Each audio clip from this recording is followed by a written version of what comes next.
اعوذ باللہ من الشیطان الرجیم بسم اللہ الرحمن الرحیم۔ ترجمہ: شروع اللہ کے نام سے جو بڑا مہربان اور نہایت رحم فرمانے والا ہے۔ حضرت سلیمان کی وفات کا عجیب واقعہ۔ حضرت سلیمان کو بے مثال حکومت اور سلطنت حاصل تھی۔ صرف انسانوں پر نہیں بلکہ جنات، پہاڑوں اور ہوا پر بھی ان کی حکومت تھی، لیکن ان سب کے باوجود موت سے ان کو نجات نہ تھی، اور یہ موت تو مقررہ وقت پر آنی تھی۔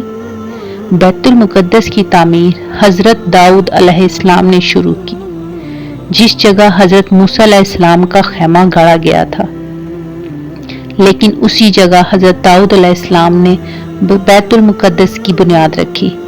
عمارت پوری ہونے سے قبل ہی حضرت داؤد علیہ السلام کی وفات کا وقت آن پہنچا، اور آپ کے فرزند حضرت سلیمان علیہ السلام کو اس عمارت کی تکمیل کا وصیت فرمائی۔ چنانچہ حضرت سلیمان نے جنوں کو ہی جماعت کو اس کام پر لگا دیا، اور عمارت کی تعمیر ہوتی رہی۔ جنات کی طبیعت میں سرکشی غالب تھی۔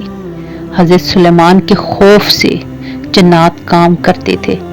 اگر ان کی وفات کا جنات کو علم ہو جاتا تو فوراً کام چھوڑ کر بیٹھ جاتے اور تعمیر رہ جاتی، یہاں تک کہ آپ کی وفات کا وقت بھی آ گیا اور عمارت مکمل نہ ہو سکی۔ تو آپ نے یہ دعا مانگی: اے میرے اللہ، میری موت جنوں کی جماعت پر ظاہر نہ ہونے پائے، تاکہ وہ اپنے برابر عمارت کی تکمیل میں مصروف رہیں، اور ان سب کا جو علم غیب کا دعویٰ ہے وہ بھی باطل ٹھہر جائے۔ یہ دعا مانگ کر آپ محراب میں داخل ہو گئے۔ اپنی عادت کے مطابق اپنی لاٹھی ٹیک کر عبادت میں کھڑے ہو گئے، اور اسی حالت میں آپ کی وفات ہو گئی۔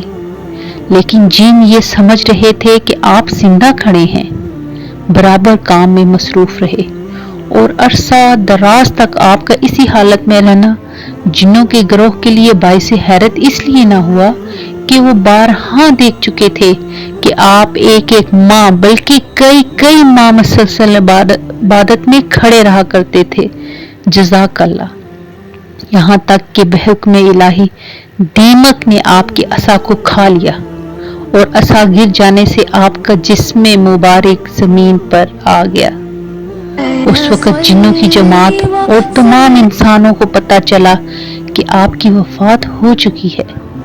قرآن مجید میں اللہ تعالیٰ نے اس واقعہ کو ان لفظوں میں بیان فرمایا ہے، فرماتے ہیں: پھر جب ہم نے حضرت سلیمان پر موت کا حکم بھیجا تو جنوں کو ان کی موت دیمک نے ہی بتائی، جو ان کے عصا کو کھا رہی تھی۔ پھر یوں جب حضرت سلیمان علیہ السلام زمین پر آ گئے، جنوں پر حقیقت کھل گئی۔ اگر وہ غیب جانتے ہوتے تو اس ذلت کا عذاب میں اتنی دیر تک نہ پڑے رہتے۔ صدق اللہ العظیم۔ جزاک اللہ۔